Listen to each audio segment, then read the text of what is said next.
I'm going to begin, Patrick, by saying this doesn't sort of feel like an X-Men movie. It doesn't feel like a superhero movie. Did it feel like shooting one, or did it have a feel of quite a different project for you?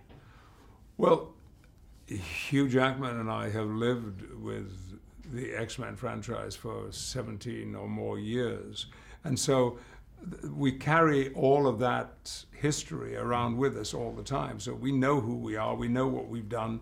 Actually, let me just take that back. Charles doesn't know what he's done because he's very old, he's very ill, very confused, volatile, and really very dangerous.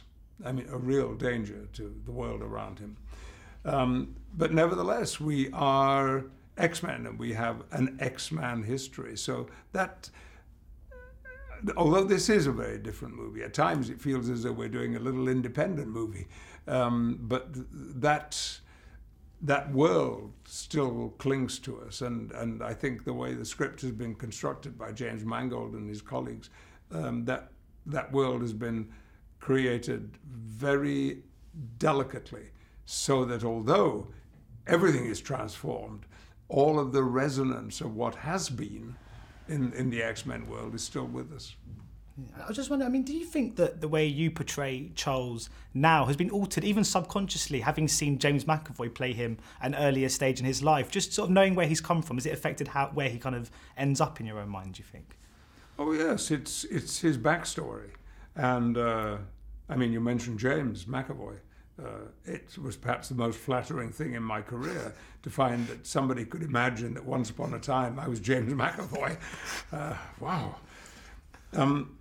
How adorable.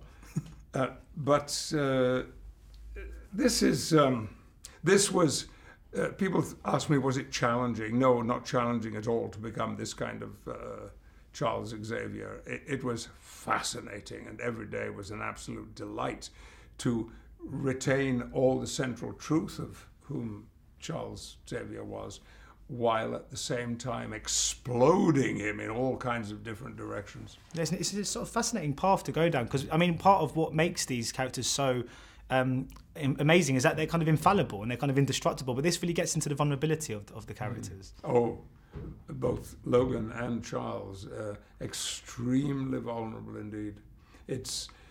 And it, of course, brings out their very humanness. Still, they have these extraordinary powers, but they're powers that are attached and belong to very recognizable human beings. I mean, even though the film is quite bleak and quite dark and quite sort of violent and moving and all of those things, you do shoot a lot of scenes with Stephen Merchant and Hugh Jackman, who I've been lucky enough to meet both of them before, and they're incredibly funny people. Did it make this despite the kind of tone of the film, quite an entertaining sort of set to be on? Well, it did, yes. Stephen particularly is a very amusing man, and I have much to thank him for, because along with his partner Ricky Gervais, they introduced me once again to comedy, which I thought had left me for good. I'm sorry, I apologise for the banging sound. Just having some work done. It must be knocking down the hotel. Or maybe it's one of the bad guys come looking for me. And now I've completely forgotten what the question was. I'm sorry. It was about whether it was quite good fun on set, despite the kind of tone of the movie. Good fun. Yeah.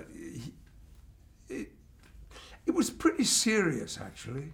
There are many, many tough scenes. There are not many light-hearted scenes in this movie, although there is humor, and some of the humor is attached to Charles himself. Who knew Charles Xavier could be funny? But it was intense.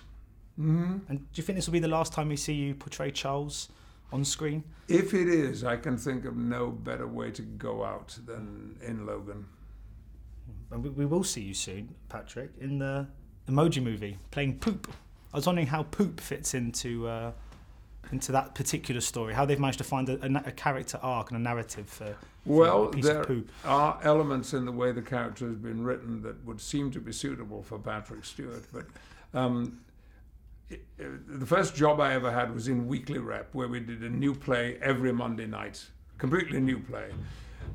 And I loved the diversity and variety of that. That got into my bloodstream, and that's what I've looked for all of my career. something different for the next thing. In fact, actually, I have a romantic comedy coming out before the Emoji movie with Glenn Close and John Malkovich. Oh, nice. Well, looking forward to it. Thank you so much for your time today. It's much appreciated. It's a pleasure. Cheers. Ladies and gentlemen, you're watching Hey You Guys! Hey You Guys, huh? Hey, you guys. Is that from the Goonies? It is indeed, yes. Nice. Hey!